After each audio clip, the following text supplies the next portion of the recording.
Predsednica republike Nataša Pirc Musar je ob Mednarodnem dnevu človekovih pravic vsem izbrisanim podelila priznanje za delo na področju človekovih pravic. Februarja 1992 so približno 26.000 ljudi nezakonito izbrisali iz registra stalnih prebivalcev. Večinoma je šlo za imetnike jugoslovanskega državljanstva oziroma republiškega državljanstva drugih jugoslovanskih republik, ki so imeli stalno prebivališče v Sloveniji. Junija 1998 je Ustavno sodišče odločilo, da je bil izbris neustaven. Priznanje je prevzel predsednik civilne iniciative izbrisanih aktivistov Irfan Beširević, ki je vlado pozval k sprejemu ustrezne zakonodaje glede sistemskih rešitev položaja izbrisanih. Ko sem jaz nastopila mandat predsednice pred 2 letoma, sem se odločila, da bom imela neko nagrado, ki je pisana na mojo dušo. Predsednik Pahor je imel jabolko navdiha, jaz sem se odločila za človekove pravice. Letos drugič na dan človekovih pravic podeljujem to priznanje, zbiramo seveda prijave skozi vse leto in letošnja odločitev je bila težka, kolebanje med aktivisti za pravice v Anhovem in izbrisanimi, ampak na koncu, veste, je prevladala odločitev za izbrisane.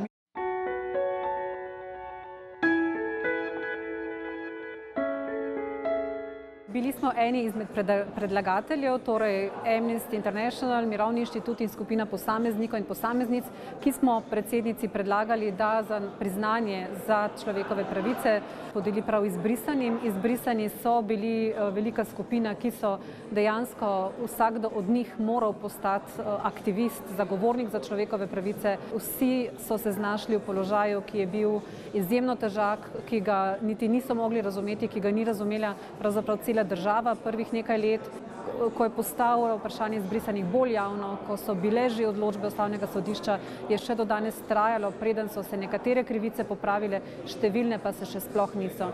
Kot vemo, si je status lahko povrnila samo polovica izbrisanih in tudi samo tej polovici so bile dodeljene odškodnine, ki so bile izjemno nizke.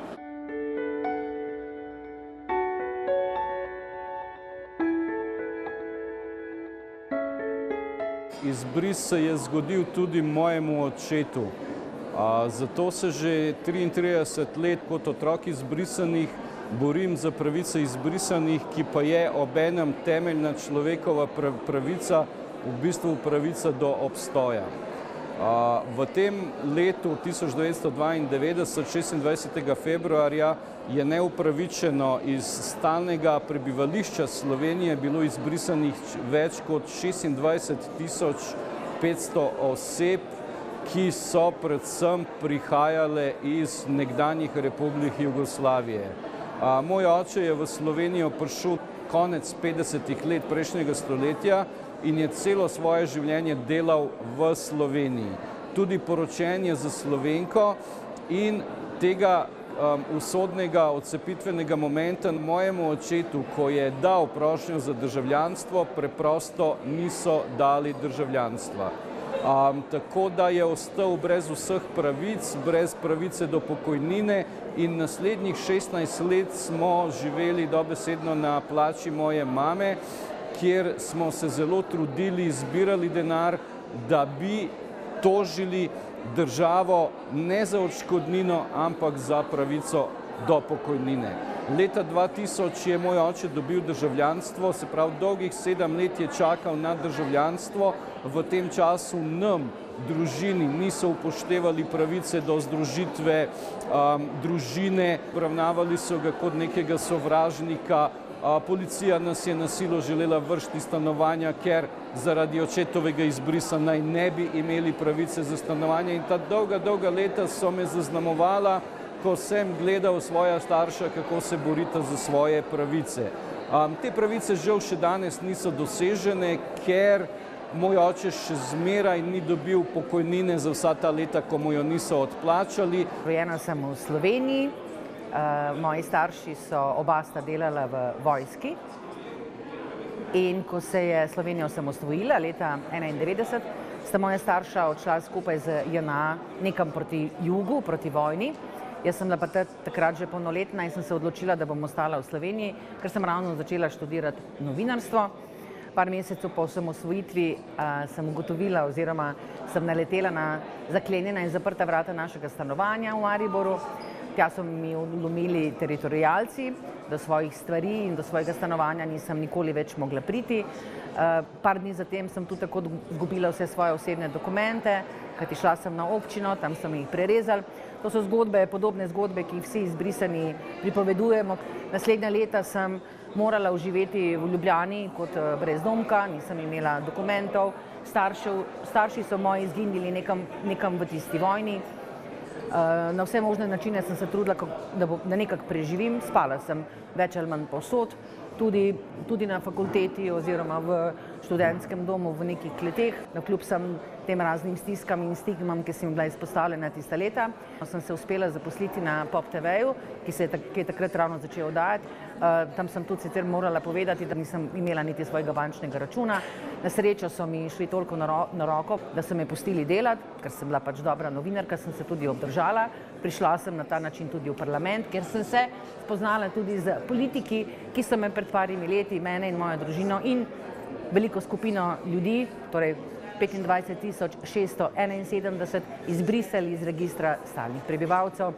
Na srečo so mi ti politiki meni pomagali, da imam jaz pravico bivanja v Sloveniji, v državi, v kateri sem tudi rojena.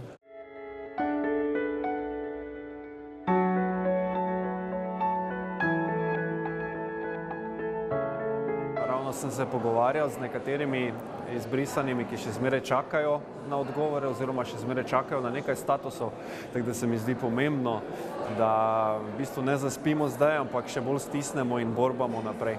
Vprašali so me pred 2 letoma, kaj mi pomeni opravičilo gospoda Pahorja, in to opravičilo je bilo nekako solidarnostno. Današnja nagrada, ki pa smo jo dobili iz rok predsednice Republike Slovenije, doktorice Nataše Pirc Musar, mi pa zelo ogromno pomeni, kajti to je vrhovno priznanje vseh ljudi, kateri resnično delujemo in se žrtvujemo na področju človekovih pravic.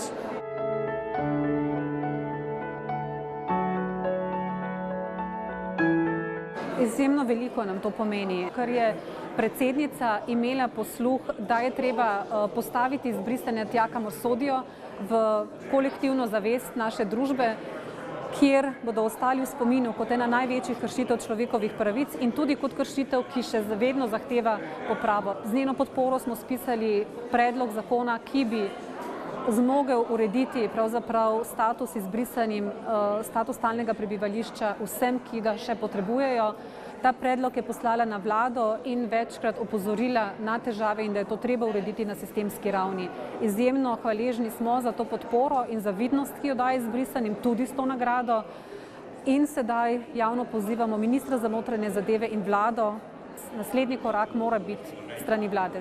Od izbrisa dalje so praktično mnogi v Sloveniji še vedno brez pravic. To je velika moja osebna bolečina, morala bi biti tudi bolečina slovenske politike in upam, da bomo v bližnji prihodnosti vendarle ta črni madež spravili s sveta.